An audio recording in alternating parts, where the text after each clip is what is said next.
इस मूवी की स्टार्ट में हम एक लेडी को देखते हैं जिसका नाम दाजी होता है। वो कोई आम लेडी नहीं थी, बल्कि उसके पास तो काफी सारी जादुई शक्तियाँ होती हैं।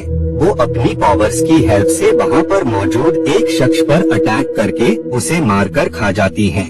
उस किंगडम का किंग उसे कुछ भी नहीं कह सकता था, क्योंकि उसने खुद किंग को अपने वश में कर रखा था, जिस वजह से किंग केवल उसी का ही सपोर्ट किया करता था। इधर हम कुछ लोगों को देखते हैं जो कि दाजी और किंग से मुकाबला करने आ रहे होते हैं, क्योंकि किंग और उसके लोगों ने इनके कुछ साथियों को अपनी गिरफ्त में रखा हुआ था। उन लोगों के साथ एक ओल्ड शख्स भी होता है जो कि कोई और नहीं बल्कि उन लोगों का मास्टर था। काफी लंबा सफर तय करके ये पैलेस में दाखिल हो जाते हैं। पैलेस पर जश्न की तैयारी चल रही होती है, क्योंकि वो लोग उन प्रिंस के मास्टर को खत्म करने वाले थे। वही जैकी उन सोल्जर पर अटैक कर देता है, जिस वजह से उन लोगों के दरमियान फाइट स्टार्ट हो जाती है और वो दोनों ही एक दूसरे पर काफी ज्यादा अटैक्स कर रहे होते हैं। बाद में वो लोग वहाँ पर जाते हैं जहाँ उनके लोगों को कैद किया गया होता है। जैकी अपनी पावर्स से उन चेन्स को ब्रेक कर देता है और बाद में जैकी और उसके साथी उन लोगों को प्रिजन से आजाद कर देते हैं। ये सब कुछ कमांडर भी देख लेता है अब, क्योंकि किंग ने उसे इन लोगों पर नजर रखने को था, जिस वजह से उन लोगों को भागता हुआ देखकर कमांडर इन्हें रोकने जाता है।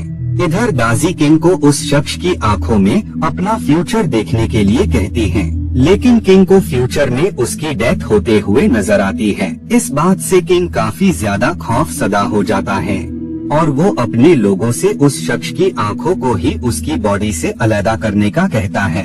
इधर वो लोग उन सबको वहाँ से लेकर जा रहे होते हैं, लेकिन उसी दौरान ही वहाँ पर कमांडर पूरी आर्मी के साथ आ जाता है और वो उन लोगों पर अटैक कर देता है अब, क्योंकि उनकी तादाद काफी ज्यादा होती है, जिस वजह से लोग अपनी पावर से उन सब के साथ दूसरी प्लेस पर टेलीपोर्ट हो जाते हैं। लेकिन इससे पहले कि ये लोग वहाँ से निकल पाते, उससे पहले ही कमांडर वहाँ पर आ जाता है और वो उन पर अटैक करने वाला होता है, जिस वजह से जैकली और उसका फ्रेंड अपनी पावर्स से उस वॉल को ही गिरा देते हैं। इधर पैलेस में दाजी अपनी पावर्स की हेल्प से उनके मास्टर को कर्स दे देती हैं, जिससे वो जितनी बार भी अपनी पावर्स का यूज करेंगे उतनी ही बार उनकी एज कम होती जाएगी।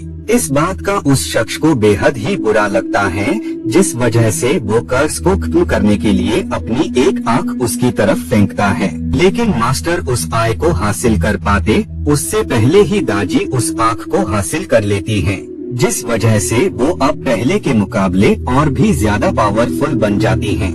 दाजी उन पर अटैक कर पाती उससे पहले ही वहाँ जायंट बर्ड आ जाता है, जिसके ये लोग ऊपर बैठ जाते हैं। उसी दरमियान ही मास्टर दोबारा से अपनी एक और आंख उनकी तरफ फेंकता है, जिसे वो फाइनली पकड़ लेते हैं और बाद में ये सब वहाँ से निकल जाते हैं। उस आंख के जरिए ये एक बहुत ही पावरफुल वेपन की सर्च करना चाहते थे, जिसका नाम स्वॉर्ड ऑफ लाइफ होता है। उस वेपन के जरिए ये दाजी को खत्म कर सकते थे।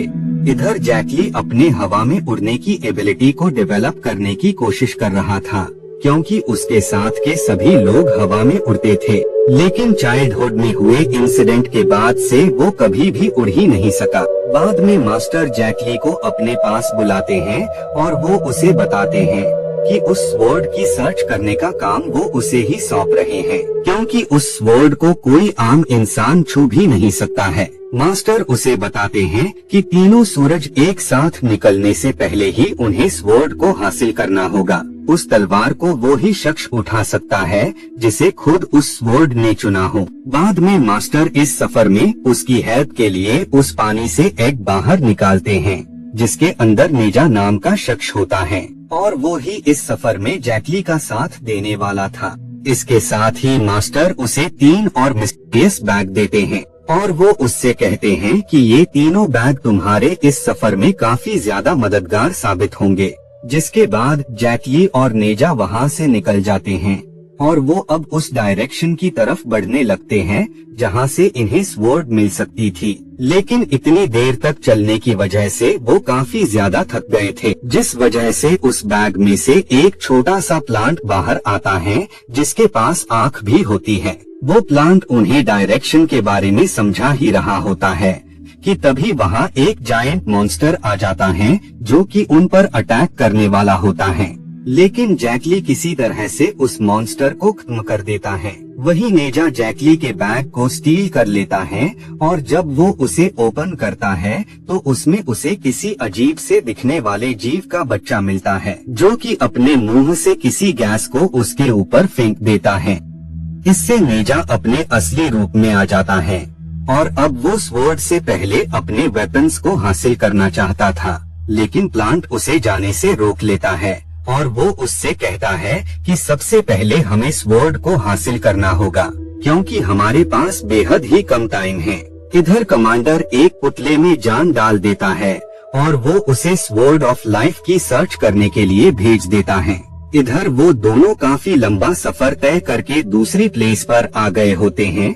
वहाँ पर उन्हें एक शख्स नजर आता है जिसमें सैंड को कंट्रोल करने की एबिलिटी होती है और वो अपनी पावर की हेल्प से वेपन को बाहर निकालता है। उस वेपन को देखकर नेजा उस पर अटैक कर देता है क्योंकि वो उस वेपन को उससे हासिल करना चाहता था, जिस वजह से अब उन लोगों के दरमियान फाइट स्टार्ट हो जाती है।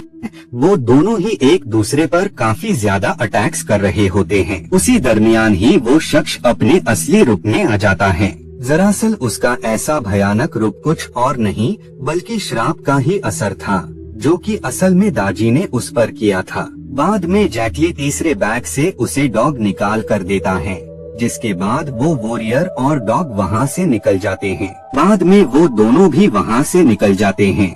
कुछ देर के बाद ये दूसरी प्लेस पर पहुँचते हैं अब क्योंकि रात हो गई होती है, जिस वजह से वो अलग होकर स्वॉर्ड की सर्च करने का डिसाइड करते हैं ताकि वो जल्द से जल्द स्वॉर्ड की लोकेशन का पता लगा सकें। वहीं पर जैकली को वो लेडी भी नजर आती है जिसे कमांडर की लोकेशन का पता लगाने के लिए भेजा होता है। जैकली एक विच के पास से बोट को स्टील करने का डिसाइड करता है क्योंकि वो कोई आम बोट नहीं बल्कि मैजिकल बोट होती है जिसकी हेल्प से ये बेहद ही कम टाइम में स्वॉर्ड की लोकेशन तक पहुंच सकते थे।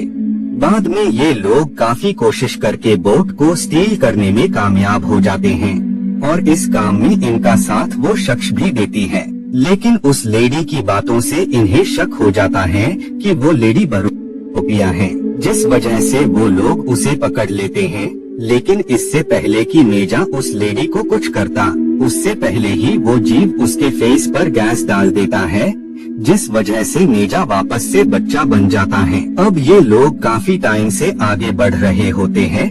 बाद में सी के दरमियान में आ गए थे अब क्योंकि बेबी ड्रैगन सी का ही रहने वाला जीव था, जिस वजह से उसके डैड उसे वापस लाने के लिए जायंट ऑक्टोपस को भेजते हैं। जायंट नेजा और बच्चे को बेबी ड्रैगन के डैड के पास ले आता है और अब हमें पता लगता है कि असल में नेजा ने उसके बच्चे को इस वजह से अपने पास रखे हुए था क्योंकि बेबी ड्रैगन के डैड ने फोर्सफुली नेजा से उसका वेपन बरामद करके अपने पास रखा था।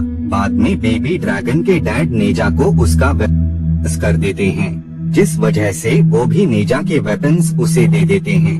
इधर वो लोग काफी लंबा सफर तय करके उस प्लेस पर आ जाते हैं जहाँ पर स्वॉर्ड मौजूद होती है। जैकली अपनी पावर से उस स्ट्रक्चर को जोड़ता है जिसकी वजह से वो स्वॉर्ड वहाँ पर आ जाती है।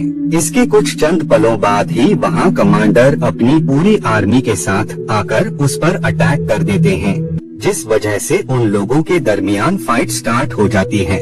लेकिन जैकली जल्द ही उन लोगों से हार जाता है और बाद में कमांडर का सिपाही जैसे ही उस स्वॉर्ड को लेने की कोशिश करता है तो वैसे ही वो राख बन जाता है। इधर वो लेडी जैकली को लाइक करने लगी थी, जिस वजह से वो स्वॉर्ड को निकाल लेती है।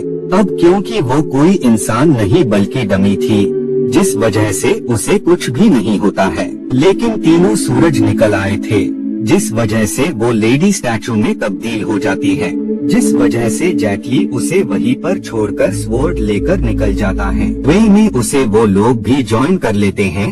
बाद में वो कमांडर पर अटैक कर उसे मार देते हैं, लेकिन दाजी उसे वापस से अलाइव कर देती हैं और इस बार वो उसे जायंट में तब्दील कर देती हैं, जिस वजह से उन लोगों के दरमियान फाइट स्टार्ट हो जाती है और उसी दौरान ही उन लोगों का मास्टर भी कर्स की वजह से बच्चा बन जाता है। बाद में दाजी मास्टर को अपने पास रख लेती हैं। इधर जैकी का भाई स्वॉर्ड को लेकर उस पानी में कूद जाता है और जब वो बाहर आता है तो वो पूरी तरह चेंज हो गया था। बाद में वो स्वॉर्ड की हेल्प से उसे मार देता है और इसी के साथ ही ये मूवी यहीं पर एंड हो